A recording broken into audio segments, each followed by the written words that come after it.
Let's go, champ. It's the champ, Shannon Briggs, and you're watching True School Sports. Let's go, champ. Hey, what's going on? It's your boy BT, and I came here to talk some boxing with the thousands of True School Sports subscribers. What's going on, guys? Now, Shannon Briggs, he's been chasing this David Haye fight for a very long time. It's something that that I feel should happen. They're both big names in the UK. They're both guys that, when you talk about, they're following in the UK, it's pretty big for both of those guys. So business-wise, it makes sense.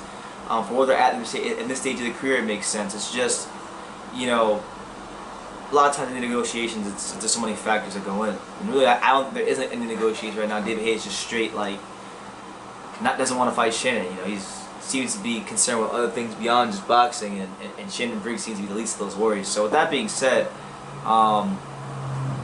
I want to get into what Shannon had to say because, I talk to Shannon, every once a month or so when I go to the gym, and I ask him about the David Haye fight. I always ask him, Shannon, hey, how's the David Haye fight? Is it gonna happen soon? And he often tells me, that Haye hasn't signed a contract. He doesn't want to call him, or there's always some sort of pushback or stalling, or just no communication from his team and his side of things. So, with that being said, I think I got made videos about it before. I think Haye's still ducking Shannon, and I think at this point, if you're someone who likes David Haye or supports David Haye, you'd have to seriously evaluate his character, because he's been a guy in the past that isn't known for his mental toughness. He's known as a guy that pulled out of the Tyson Fury fight because of his toe. Just came off like a real diva. So I'm gonna read you what Shannon said. Here's what Shannon had to say about David Haye. He said the following. I quote, "Look at him, softer than a cheese biscuit. What's his excuse now? I fought on your show. I did my part. I showed up. People came out. And the WBA is giving you a title shot, I heard.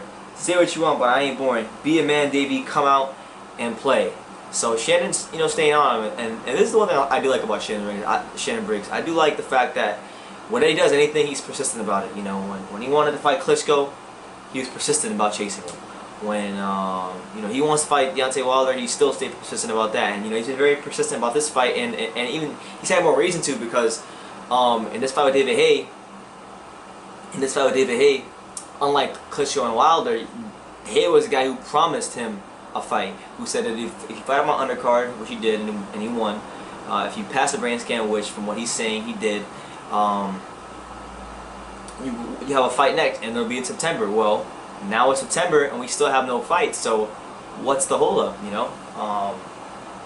This is a fight that should happen, honestly, because both these guys are at the end of their careers. Both of them are looking for that last big payday, and this could represent a big payday, and for one of these guys to get a name opponent under their belt and potentially keep fighting their way into title contention. But if we keep getting this pushback from David Haye, or lack of negotiations, or lack of whatever from David Haye, we're not gonna get this fight. So I feel Shannon should get the opportunity. I feel with the lack of promotion in boxing, with so many guys who are being under-promoted and corrupt promoters, I feel like the best promoter in boxing is ironically Shannon Briggs. It's not Al Heyman, it's not PBC, it's not Top Rank, it's not Main Events or Golden Boy. Shannon Briggs is the best promoter in boxing, and if he never gets a big fight and he decides to hang it up, honestly, I feel like he should be a promoter. I think he would be easily the best promoter in boxing. I feel like Shannon's got an eye for talent, definitely knows how to market things, so if he ever started Let's Go Champ Promotions, I think he'd be wildly successful. But that's my take on that. But yeah, man, David Haye not being a man of his word. Shannon's been trying to get a hold of him, and hasn't had too much luck recently. So let me know what you guys think about this whole situation in the comments down below. Take the time to subscribe, and you could love me or you can hate me, but I'm just a kid from Dania. So until next time, take care, guys.